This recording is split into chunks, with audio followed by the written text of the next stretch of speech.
Richard is one of the foremost people in the world when it comes to critical studies of terrorism. And terrorism is the topic that really scares most people in the world today and gets used in all sorts of ways. Richard is the founding editor and current editor-in-chief of the journal Critical Studies on Terrorism and the former convener of the BISA Critical Studies of Terrorism Working Group. He's done a lot of work on this topic. He's going to talk today about terror, why it is, what can be done about it. Please welcome him.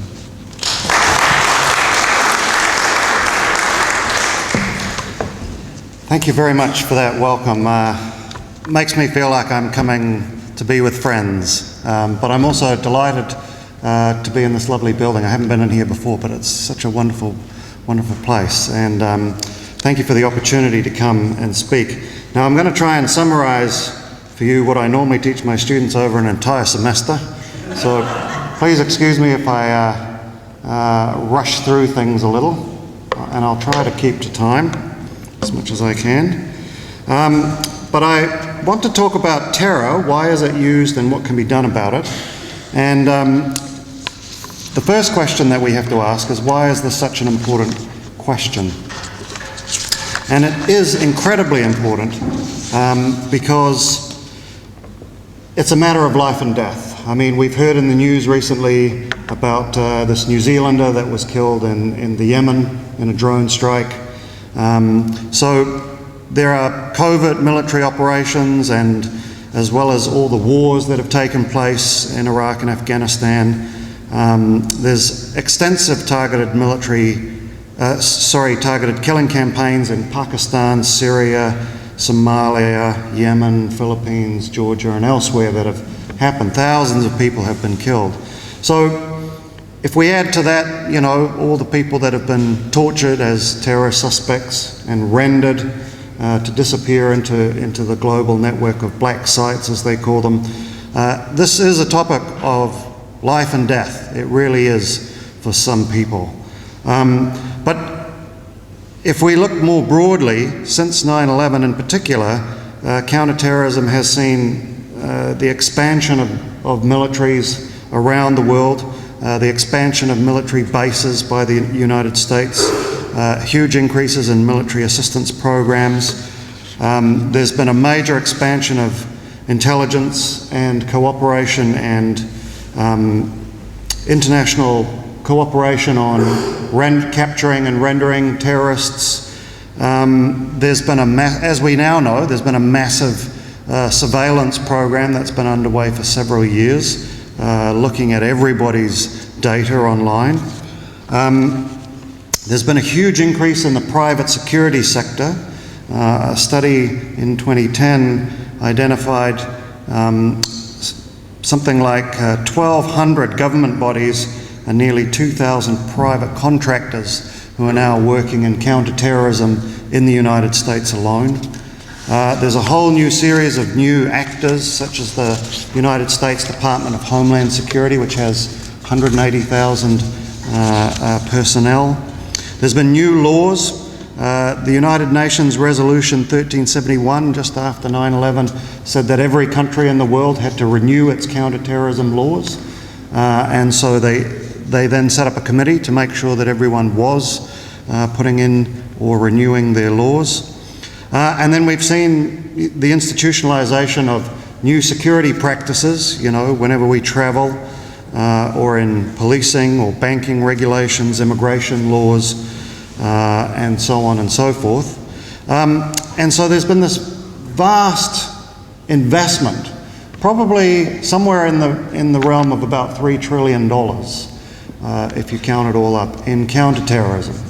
So I don't think it's hard to argue that this is a crucial topic, a crucial subject that affects so many areas, not just geopolitics at the level of international relations, but also public life in our world, and also things like militarism.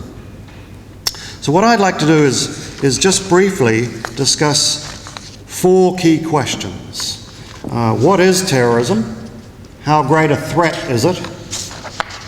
What causes terrorism? And how have governments responded to terrorism? And then I'll try to wrap it up with some conclusions. So the first question is, well, what is terrorism? I mean, we've spent $3 trillion fighting it. We've gone to war. Thousands of people have died. Do we know what it is that we're fighting? The thing to keep in mind, and the sort of challenges that emerge when you start thinking about what is terrorism, is that there is no objective measure or definition of a terrorist act. It's a very subjective judgment or label. If a bomb goes off, we don't really know, or if there's an explosion, we don't really know if it's terrorism or not until we've worked out a whole range of other things. And sometimes there may be competing interpretations and there may be different perceptions of it. And what actions it encompasses is also up for grabs. When I was living in the United Kingdom, there was a notorious case of a woman called the lyrical terrorist. And she got convicted, 2 years suspended sentence for doodling at work where she wrote some poetry in praise of the Mujahideen. And this was called material support for terrorism or ideological support for terrorism. And she got a 2-year suspended sentence and was all over the media as the lyrical terrorist. Around a similar time, there was a former British National Party activist who built a bomb in his kitchen and was overheard many a time saying that he wanted to blow up Tony Blair. He was not charged under the Terrorism Act, but charged under the Illegal Explosives Act. And they didn't really call him a terrorist. So he didn't get a terrorist conviction, whereas the lyrical terrorist did, which kind of shows you that in many ways it depends on who's defining and who's conceptualizing as to what will be considered terrorism or not. And we know that it's a subjective analysis because the meaning of the word terrorism has actually changed over time. If we look back in history, it was a word that was originally coined to define the actions of the revolutionary government in France against counter-revolutionary elements. So it was a term used to describe how governments cause terror in their people in order to consolidate their rule. But then, since then, that meaning has changed, obviously. And now we use it primarily as a term to describe the actions of non-state groups, individuals or small groups. It also has a lot of connotations. It's a very powerful word. It's got a lot of cultural connotations to do with evil, cruelty, fanaticism, and kind of extra-normal violence. Okay, it's something that's outside of the normal perspective on things. And the consequence of this is that there are, in fact, hundreds of definitions of terrorism amongst scholars, amongst international organizations, and amongst states. And this actually leads to certain confusion. And what you can do is you can compare the list of prescribed terrorist groups that the United States has with Britain's, with the EU's, with New Zealand's, with the UN's, and so on. And what you find is there's a lot of overlap, but there are also groups that are prescribed terrorist organizations in some countries, but not in others. So this is part of what makes terrorism what we call an essentially contested concept. It's something that people are always struggling about in terms of the meaning. Now the problem is that recently, particularly since 9/11, terrorism has been codified into law, usually only applying to non-state actors and also with very wide latitude. And so you've got this concept that's very contested, very subjective, but now it's in law in a very wide way. The implications of that are problematic, to say the least. So in the academic literature, the study of terrorism, how would we define terrorism, or what are the core defining characteristics? Well, we see it as a sort of strategy of political violence. It's a kind of political violence that's aimed at causing harm or threatening harm, but it's got an element of what we call symbolic communication. It's about creating a kind of a spectacle that's meant to send a message. And it's motivated by political agenda. So this way we kind of exclude we exclude violence for criminal purposes, and we also exclude violence that might be occurring as kind of strategic violence during war, where you're trying to capture a piece of territory or something. So my definition of terrorism is that it's violence or its threat intended as symbolically communicative act in which the direct victims of the action are instrumentalized as a means to create a psychological effect of intimidation and fear in a target audience for a political objective. In other words, when terrorists kill people, it's not the people they kill that are the target, it's the people watching, it's the audience. And that is the defining characteristic in the academic literature of what a terrorist act is. It's a kind of communication, a violent communication to send a message. Now, this approach is important because it views terrorism as a tool or a method which any number of different actors can use. It's not confined to one group of actors. So states can use it if they want to send a message to a group of people, or groups or individuals can use it. So it includes state actions, terror campaigns where a particular government tries to intimidate the population into submitting to its will, and it may even apply to things like capital punishment, where the idea is we kill people as punishment, but also as a way of sending a message to other criminals to try and deter their behaviour. So it's got that dual function. Now this relates to another interesting aspect, which is that we can see terrorism not as a strictly defined kind of either-or thing, but as a quality. It's kind of, I think of it in terms of the notion of ritual. You know how we've got all different social actions in society, and some of them are ritualized. I mean, what we're doing right here is a little bit ritualized, standing at the front at a lectern and so on. There's an element of ritual in it. It's not a ritual in itself in the same way that the act of communion is, for example, but it's got an element of ritualism in it. And a lot of social actions do, whether we're at football matches or whatever. Now, terrorism is like that. It's a quality. And some acts of violence have a lot of that quality. They're primarily a form of political violence aimed at sending a message, but others are not quite there, but they've got an element of it, which I think capital punishment does, for example. Finally, this approach is sort of counter to the dominant social political approach that we have in society, because it forces us to examine the nature of all violence to see whether it also contains elements of terror in it. It's a way of critiquing ourselves, if you like. If we define terrorism as in this particular way, we then have to look at our own violence, military violence and so on, to see. And when you do that, you find out that things like drone strikes, for example, probably do have an element of terrorism in them. Certainly the testimony that we have from the areas of the world where they have a lot of drone strikes is that it causes a lot of terror, and it functions in that way. Okay, so that's kind of a vague idea of what terrorism is, but it's vague because it's an essentially contested concept. So how great is the threat of terrorism?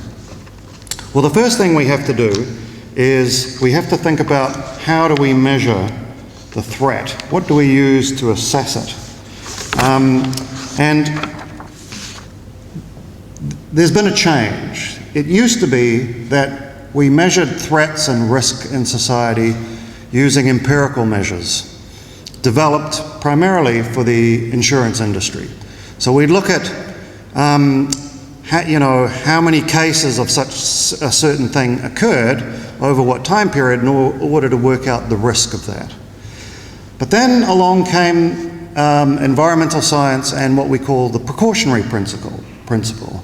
And that is working out the risk of things on the basis not of the probability of whether it will occur or not, but the consequences that will occur if it does happen, so that even if there's a low probability but a high set of consequences, we decide to act to stop it. So initially, scientists said, well, it may be a low probability that human action is causing global warming, but the consequences are so high, we really ought to do something, even if that probability is quite low. And that kind of precautionary approach has now become the dominant way of measuring risk. I think there are real problems with it. But so, in a sense, what I'd like to do is go back to the more empirical kind of risk measurement and say, if we look empirically at how many terrorist attacks there have been in the last 60 years, where they've occurred, and how many people they've killed, what is the risk to us?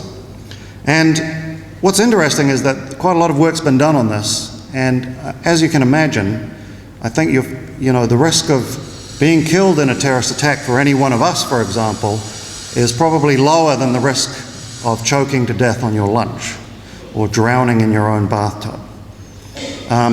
Because there are so many things that will kill you before a terrorist attack does. Terrorism is actually quite a small subset of deaths in the world globally, and the peak was actually in the 1980s, and it's been slightly going down since then. So they estimate somewhere between 300 and perhaps 2,000 people per year are killed by terrorists, and have been over that whole period. Apart from 9/11, where 3,000 were killed on one day, but that was the sort of one exceptional year. Now, if you think about it, there are 1 million deaths a year from malaria. There's 2 million deaths a year from automobile accidents. There's 3 million deaths a year from HIV/AIDS. There's 4 million deaths a year from influenza. In America, there are 30,000 suicides per year. You're much more likely to kill yourself than to be killed by a terrorist, if you put it in those statistical terms.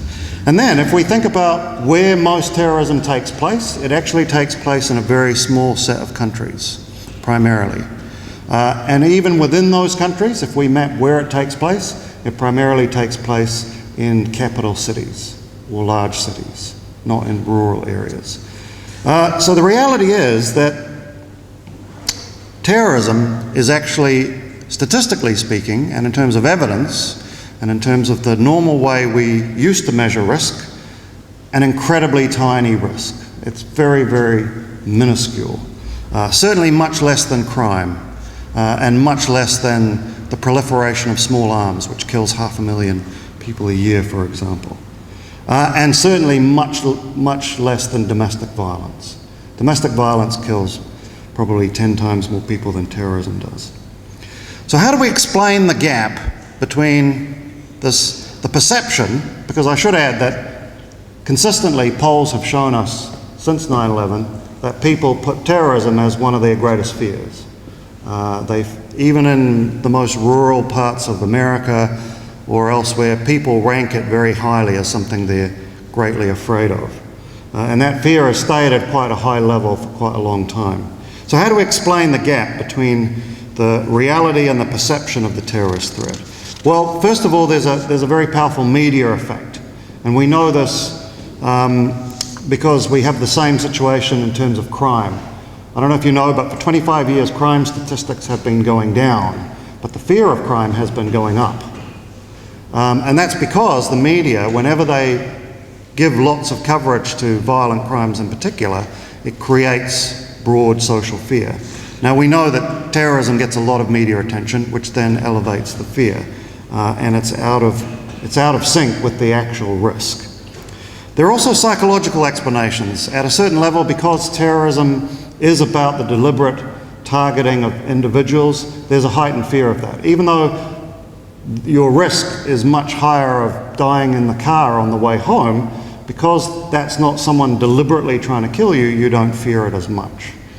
There's also a symbolic element, which is that we live in a political unit called a state in which the government, or the sovereign power of that government, has the legitimate monopoly of the right to use violence.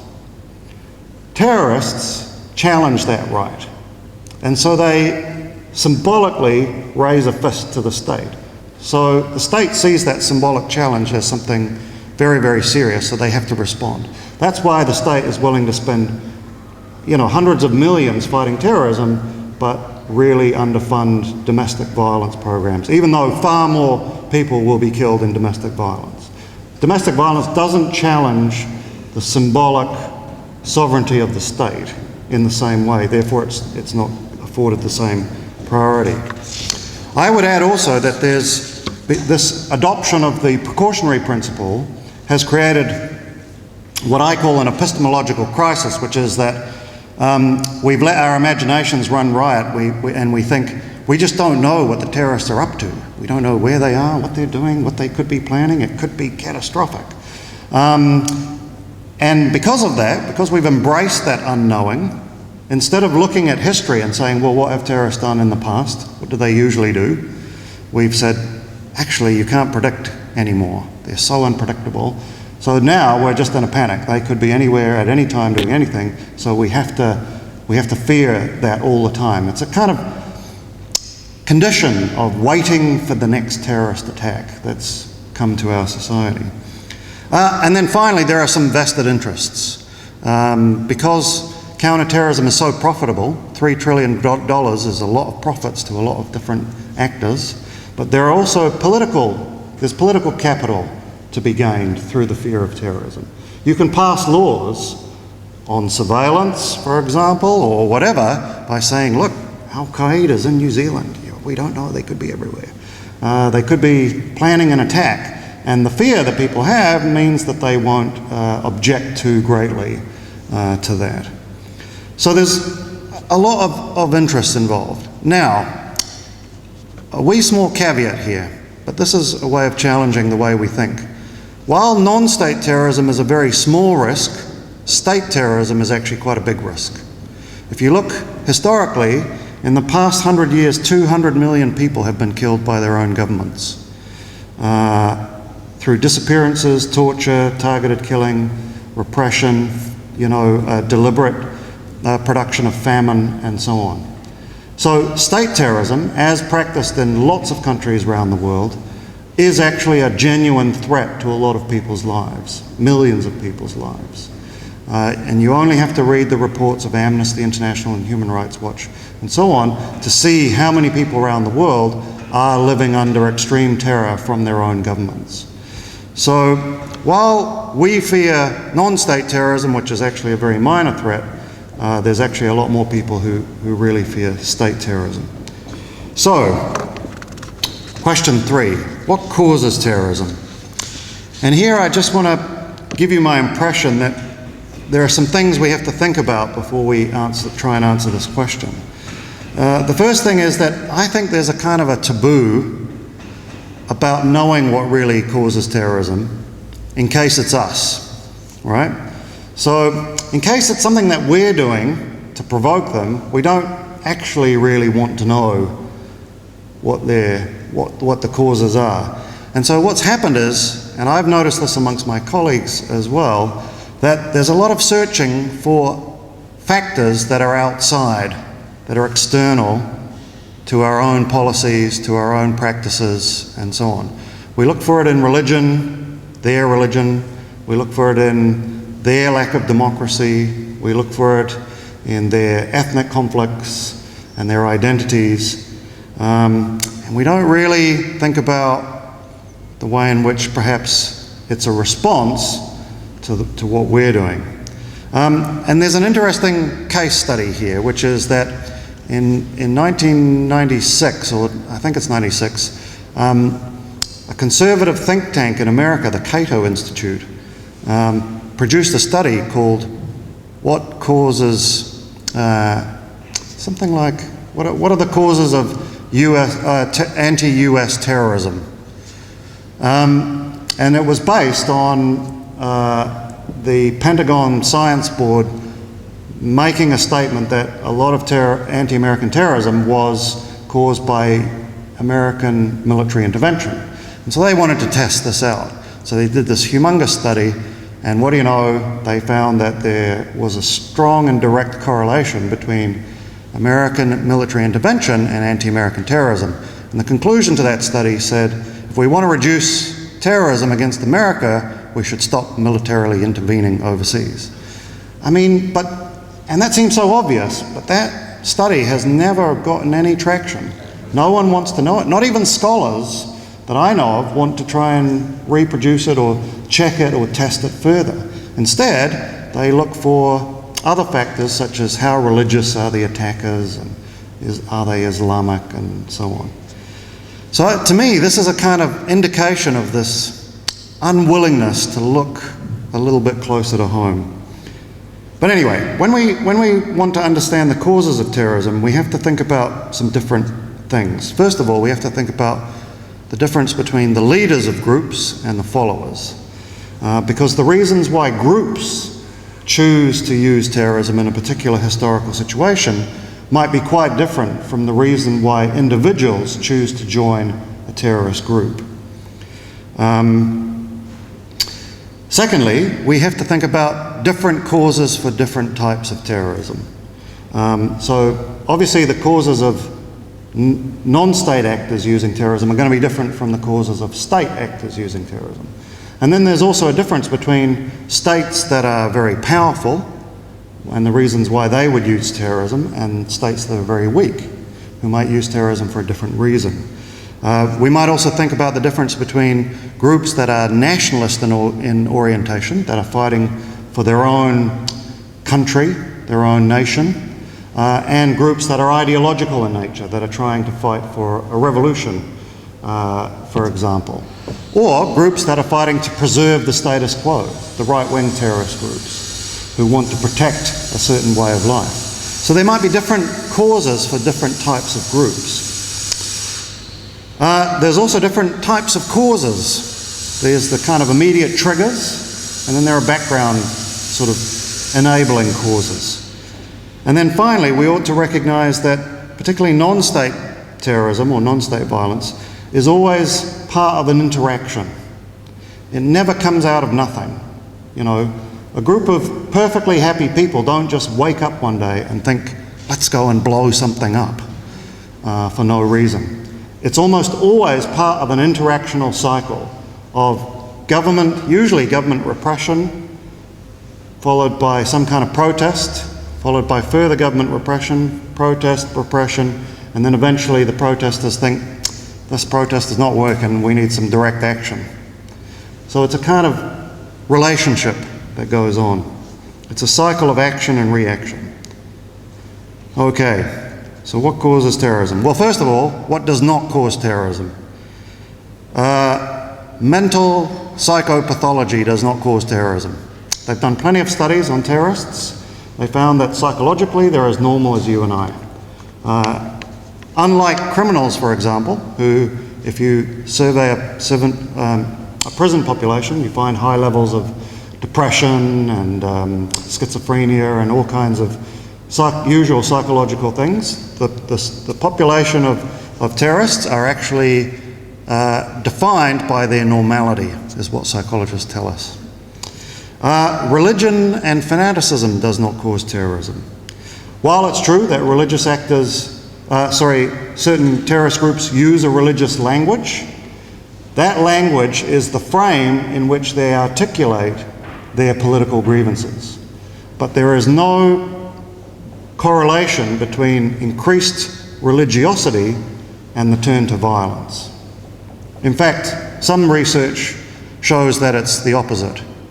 That as, for example, Muslims in certainly deprived parts of Bradford become more religious, they actually become more law-abiding, more responsible, they give away the drugs, they give away the antisocial behaviour, and they actually become more productive members of society.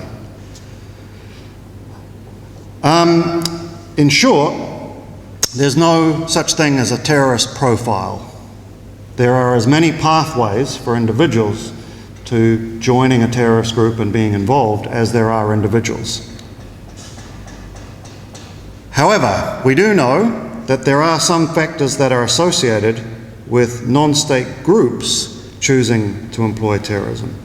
The first and foremost is situations of blocked aspirations and lack of political avenues for addressing grievances. So in societies where there aren't ways in which groups that feel oppressed or suppressed or have some kind of grievance can be heard meaningfully in the political system, that is associated with them sometimes, or radical wings of those groups, turning to terrorism. In many cases, what we actually find, for example, with the ANC, for example, is that they start out as non-violent movements. And when that gets blocked and is severely repressed, that they then often turn to more radical actions.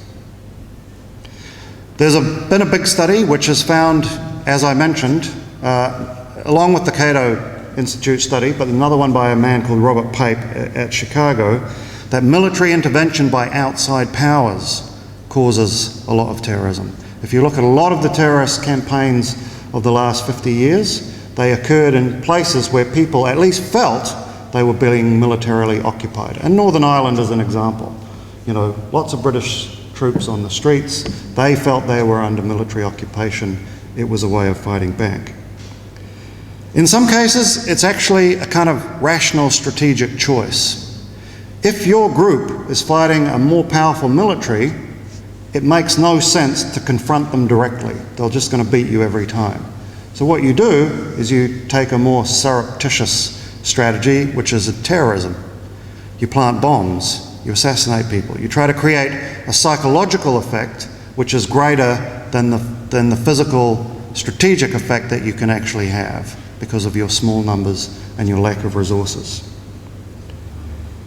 And then other factors come in, like the kind of strategic action frames that the political movement has, the kind of culture and history and grammar of it. So for example, some terrorist movements come out of situations where over maybe 100 years there have been similar movements that have arisen and turned to violence at various points, and it's become part of the sort of historical memory that people draw upon when they try to think about what their actions ought to be to take their political movement forward.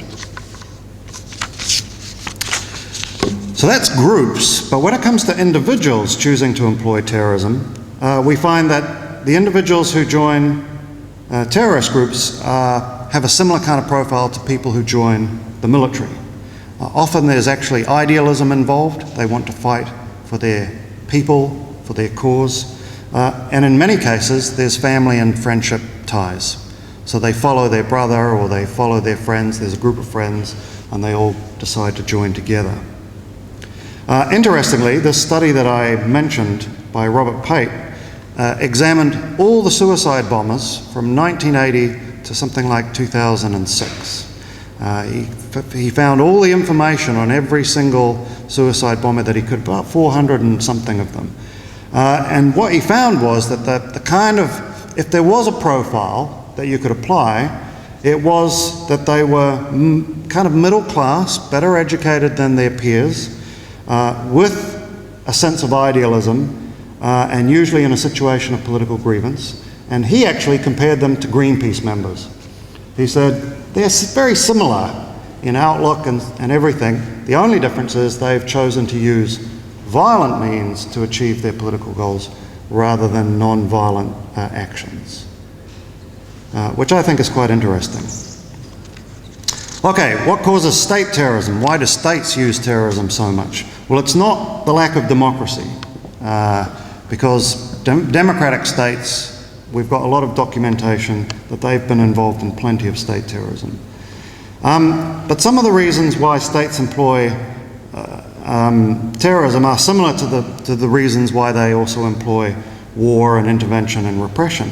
There's a strategic calculation, a cost-benefit analysis. What are the costs involved of using this particular tactic of terrorism versus what do we get out of it?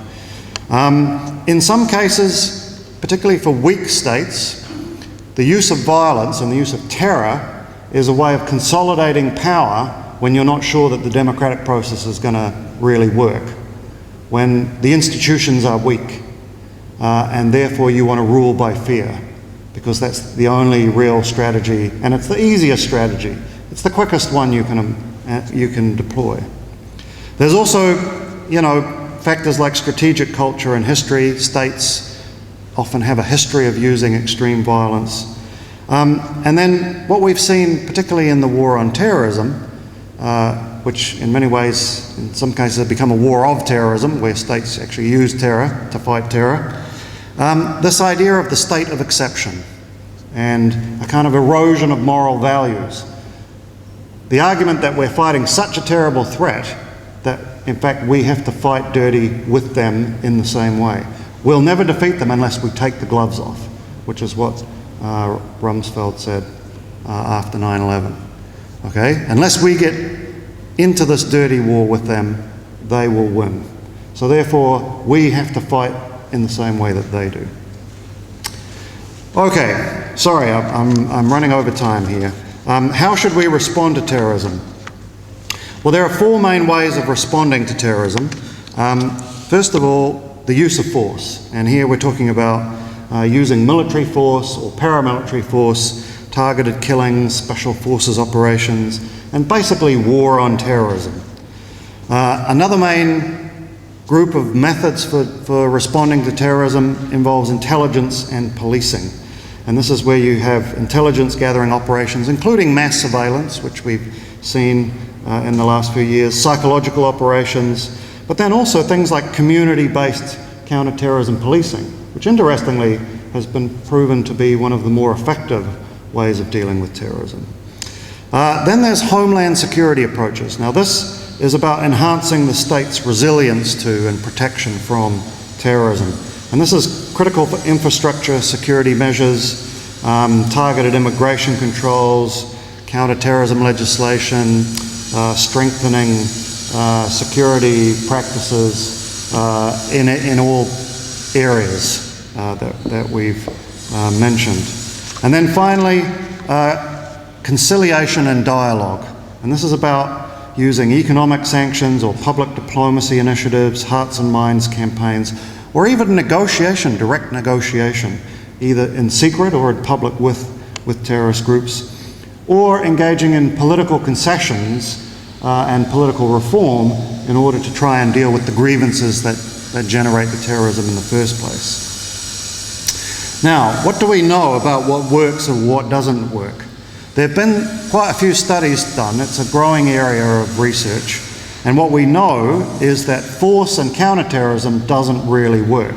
And in fact, there's been a lot of studies on the use of drone strikes, targeted killings, to see whether it actually works to reduce terrorism. And it doesn't. Because the Israelis have been using it for several decades now, and then we've used it quite a lot, and then other countries have taken it up and are starting to use it as well. I mean, it surprises me that our Prime Minister would, be all for drone strikes when the evidence shows that they don't actually work. I mean, apart from the moral issues. We know that mass surveillance doesn't work. For all the mass surveillance that's taken place that we now know about because of the Snowden revelations, the authorities can't point to, I think, a single case where that kind of mass surveillance trawling prevented a terrorist attack. They've spent billions of dollars checking all our emails and they haven't stopped any terrorist attacks. It's just been a complete pointless waste of money. Torture and rendition doesn't work. For all the thousands of people who've been tortured, again, the authorities can't point to a single case where they've got information using torture which has allowed them to clearly identify and prevent a terrorist attack. The war on terror hasn't really worked. It's actually spawned new terrorist groups. It's been counter-terrorism in reverse, a self-fulfilling prophecy. Well, on 9/11, there was one Al-Qaeda with possibly up to 200 members. There's at least 6 now with thousands of members. So the war on terror has proliferated these groups. Homeland security measures don't work to prevent terrorism. There's actually what they call a substitution effect. which is that, you know, if you go around and make Parliament building much more secure, well, the terrorists don't give up. They go somewhere else that's easier to attack. And in fact, what we've actually seen since 9/11 is the strengthening of military and political and diplomatic buildings and places, and so the terrorists have been deflected onto attacking civilians. In many ways, our politicians have decided that they're going to deflect the risk of terrorism away from themselves and onto us. It's dealing with the symptom. It's not actually dealing with the cause. What we do know works is dialogue and negotiation. Counterintuitively, in some ways, because some people say if you talk to terrorists, that encourages more people to take up violence. But actually, the empirical studies show that that's not true. That in cases where people have taken up violence, they have done so because of a series of political grievances. And once you talk to them and dialogue with them and bring them into the political process, the violence usually subsides. Community policing works, where people build trust with police officers. This requires trust, and it requires high ethical standards. For example, people in the community are not going to dob in their friends or their family if they think the police will torture them, right?